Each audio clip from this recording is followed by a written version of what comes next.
So yeah, Qui-Gon Jinn, Qui-Gon Jinn, one of the Jedi, All right, talks to hurry up on Anakin, it. Hurry up on this. the owner of, I guess the owner of Anakin. He bets on Anakin winning the Mos Espa pod race, and so they make a bet. They bet on this hyperdrive which gives them enough power for the starship to go to Coruscant. So they bet on it, and then Anakin wins the pod race. Hurry up, dude. All this. Hurry up, dude. We're pressed for time. Come on. Yeah. So yeah, Anakin wins the pod race. They go to Coruscant, not before a little fight with a mysterious Sith Lord named Darth Maul, who is possibly one of the best of the Sith Lords. And then He is the best. Anyway, keep so going. then they go, yeah, dude. So then they go back to Coruscant, and then they talk about stuff, blah blah blah. Go back to Naboo, and then they convince the Gungans to join their army and fight for their cause, for their freedom, for the freedom of Naboo, for the freedom of the Gungan people and the royal Theed Palace people. So they take back it's just like a full scale fight with the droids, from the planes to the Naboo planes to the palace, to taking back the palace, and then up in space where the droid control ship is, which controls all the droids. Duh. And Anakin somehow gets caught up in the whole space battle as he tries to hide in a N1 starfighter, which is a really awesome starfighter. Best starfighter ever, bro. Yeah, dude. I like the X-Wing, though, for some reason. I still want X-Wing. Yeah, X-Wing is awesome, too. X-Wing is awesome, too, but I love me some N1. So Anakin just goes up to space, because why the hell not? And he's Anakin. Just goes all the way up to space, because he's a star pilot, and he helps take down the whole kind droid of like army. evil people thing. Yeah, he helps destroy the droid army, and the Gungans win the battle because of it, because the droids are immobile now. They're turned off, and in the midst of all that, Qui-Gon Jinn and Obi-Wan Kenobi are locked in a battle with Darth Maul once again. And Qui-Gon Jinn dies, and obviously Obi-Wan lives. Yeah, Obi-Wan lives and defeats Darth Maul, and then keeps a promise to to Qui-Gon Jinn, his master, by the way, and he promises to train Anakin so that he can become a Jedi, because Qui-Gon believes that he is the chosen one in the prophecy. He was the one that will bring balance to the Force. And we all know how that turned out. Because in episode 2, now we're moving on to episode 2. That segue, that was not very... No. Just pretend that it worked. It's the best. That wasn't really... Maybe they're so confused that now they think this is like the best segue ever. Either that or they're very fucking high. Yeah, the segue is a lot better. The segue between movies is a lot better than the segue we just made, to be fair. Segue Steve. So yeah, it's called Segue Steve.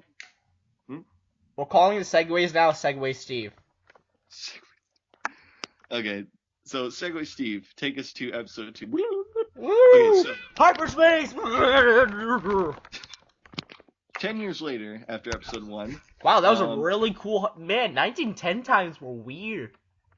1920 times were scary. Because it's 10 years later. Get it? Yeah, I got it.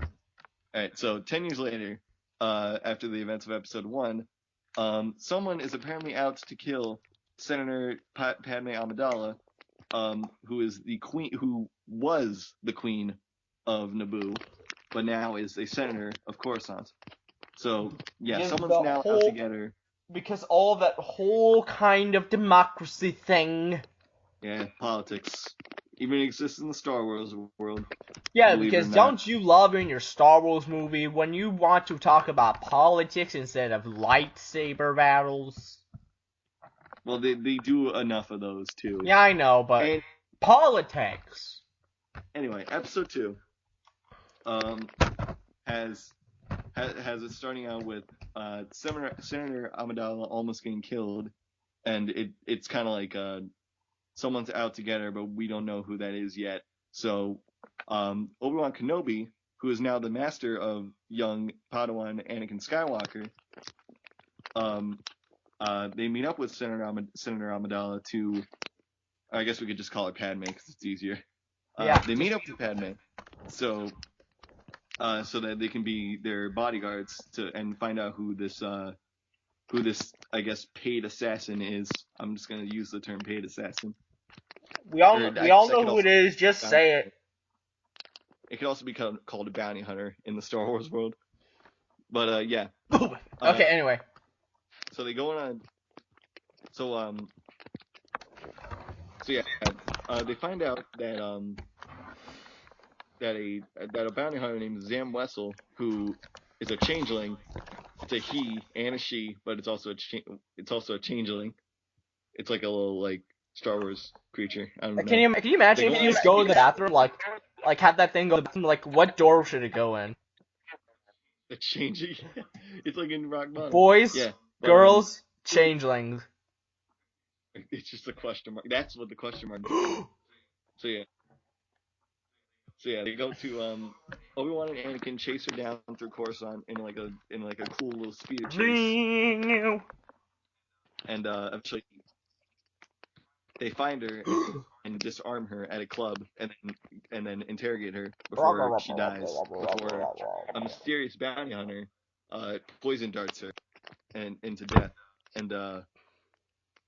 And Obi-Wan notices the silhouette of the bounty hunter just in time and analyzes the poison dart and finds out it's of Kamino descent, which is a planet, Kamino. Planet Kamino. So he travels. No, totally not Planet Komodo with Komodo dragons.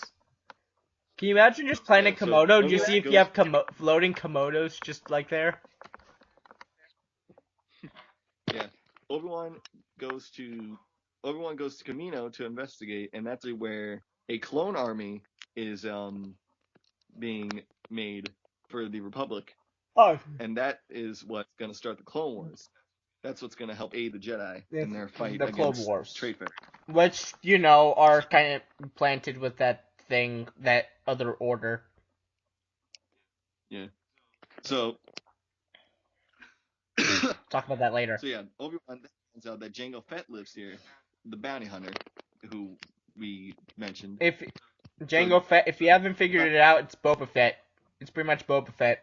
The son, the father of Boba Fett. Or clone. Yeah. Well, clone is Boba Fett, but yeah, they're both clones. So isn't Jango I thought Jango was the original. That's what I thought. So yeah, it turns out Jango Fett is the bounty hunter that's trying to kill Padme. So or is hired to kill Padme, I suppose. Who hired Zam Wessel, but that didn't really work out too well. So yeah, Obi-Wan fights Jango Fett. Jango escapes, but Obi-Wan tracks him. So follows him into Geonosis, and then after a little battle in Geonosis, blah blah blah battles. It was pretty cool actually. So yeah, Obi-Wan follows Jango into Geonosis, and then he gets captured later on, and then we move on to and then while all this is happening, Anakin is being assigned to protect Padme. And this is actually like kind of like the where the love story between Anakin and Padme really starts. They end up getting married later, so that kind of works out. Yeah, they end up getting married at the end. Which is kind of no in the Jedi world, considering that. Yeah, they're not allowed. They're kind of like monks. They're not allowed to get married or do anything like that at all. They're not even supposed to have that relationship, and it happens. Yeah. So, yeah, they slowly they start to like break the rules of the Jedi Order, and they not being allowed to love. Eventually, they just give in and decide, fuck it, we'll just get married and stuff. So, so they get married, have some sweet love sex, and then Luke gets later. Yeah, but yeah, Anakin is assigned to bring Padme to Tatooine, to Naboo, her home planet, so that she can hide without no one ever finding her. to kill her. Obviously. So, but then Anakin gets nightmares about his mother.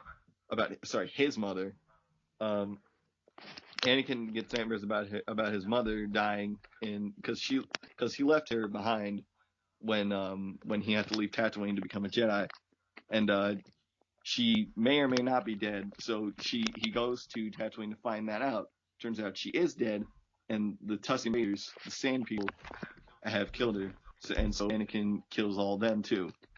Out of pure rage.